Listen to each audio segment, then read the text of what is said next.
प्यारे बच्चों, ये आपकी आज की 16 तारीख की वर्कशीट है। वर्कशीट नंबर 9 क्लास 6 है। बेटा इसका नाम जेनरिक है, लेकिन ये विज्ञान से संबंधित है।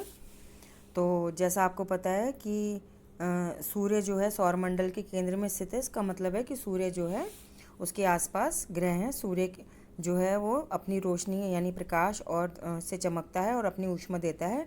तो तभी तो हमें सर्दियों में सूरज की रोशनी अच्छी लगती है ना, हम धूप सेकते हैं ना।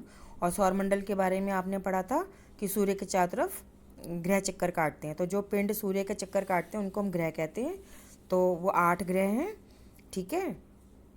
और पृथ्वी का चक्कर एक पिंड काटता है जिसको हम चंद्रमा कहते हैं, है ना बेटा। तो बेटा ये सब पढ़ाई करने के लिए हमें स्वस्थ भी रहना है, और स्वस्थ रहने के लिए सबसे ज़्यादा कोरोना जो बीमारी फैला रहा है कोविड-19, उससे बचने के लिए हमें घर से जब भी बाहर निकलें मास्क लगा के निकलें और 2 गज़ की दूरी का पालन करें, यानी सोशल डिस्टेंसिंग का पालन करें। और जब भी घर के अंदर आएँ साबुन और पानी से अच्छे से हाथ धोएं, ठीक है बेटा। तो आगे बढ़ते हैं कि जो सूर्य है ये बहुत बड़ा है और गर्म गैसों से बना है। इसका खिंचाव बल इसे सौरमंडल को बांधे रखता है, यानी सूर्य के अंदर जो खिंचाव बल है उससे सौरमंडल के जो ग्रह हैं वो बंधे रहते हैं, और ये ऊष्मा प्रकाश का एकमात्र स्रोत है।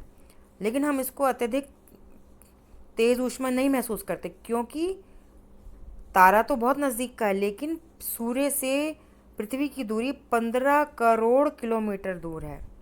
सौरमंडल में 8 ग्रह हैं और सूर्य के सबसे नज़दीक जो है वो है बुध, फिर शुक्र और फिर पृथ्वी, यानी तीसरे नंबर पे पृथ्वी है। इसलिए हम सूरज की जो इतनी ऊष्मा है उसको महसूस नहीं करते। अगर हम बिल्कुल पहले नंबर पे बुध की जगह होते तो पृथ्वी ही नहीं होती, सब कुछ जला हुआ होता। इसलिए बुध पे ग्रह पे भी कोई जीवन नहीं है और पानी तो बिल्कुल भी नहीं है। पृथ्वी के बाद आता है मंगल, बृहस्पति, फिर शनि, फिर यूरेनस और नेपच्यून, ठीक है बेटा। अब आपने क्या करना है, ये वाली जो तालिका है ये आपने कॉपी में बनानी है और इसमें 5 ग्रहों के नाम लिखने हैं। तो बेटा पहला तो ग्रह शुक्र मिल गया, यहाँ पे गोला मार देंगे ऐसे। बुध ग्रह मिल गया और मंगल ग्रह मिल गया और पृथ्वी मिल गई और ये शनि मिल गया। आप में से कुछ बच्चे कहेंगे चंद्रमा, चंद्रमा नहीं लिखेंगे क्योंकि चंद्रमा ग्रह नहीं है, ठीक है बेटा। और अपने फिर आपका दूसरा, ये तो पहला प्रश्न हो गया बेटा, ठीक है। दूसरा प्रश्न क्या कहता है, सौरमंडल का चित्र बनाइए। तो आप पे अपनी कॉपी में सौरमंडल का चित्र बनाएंगे और उसमें रंग भी भर देंगे। और आपका फिर तीसरा प्रश्न क्या कहता है कि कल्पना कीजिए कि सूर्य एक दिन ना निकले, ऐसे में आपके जीवन पे क्या प्रभाव पड़ेगा। तो इसका उत्तर तो वैसे आपने अपने मन से लिखना है, लेकिन मैं अपने मन से लिखूंगी तो क्या लिखूंगी कि यदि सूर्य एक दिन नहीं निकलेगा तो सारे में अंधेरा हो जाएगा और मैं तो घबरा जाऊंगी, पता ही नहीं चलेगा, कुछ दिखाई भी नहीं देगा।